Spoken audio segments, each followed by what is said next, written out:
impatto nella rete di approvvigionamento. E c'è chi sfrutta la carenza di mascherine. A Torino ne sono state sequestrate 600.000 importate illegalmente dalla Cina. Marzia De Giuli.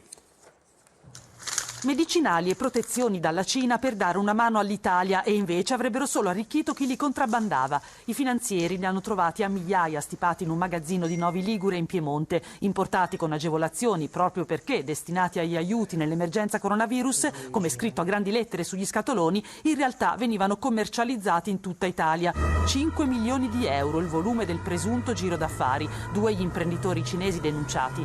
Uno di loro amministrava la società capofila a Torino. È riuscito a far perdere le tracce, probabilmente in madrepatria, lasciando però in Italia, a prova di quanto sostengono gli investigatori, poche fatture d'acquisto e un fiume di fatture di vendita, il tutto in soli 3 mesi. Nel magazzino piemontese c'erano centinaia di medicinali, 130.000 mascherine non conformi e 40 carte di diversi istituti di credito. Le indagini sono ancora in corso. Tutto il materiale sequestrato sarà consegnato, come nelle intenzioni del progetto Anti-Epidemic Supplies from Zhejiang to Italy, agli enti pubblici e assistenziali più in difficoltà. Le indagini sul sequestro di Silvia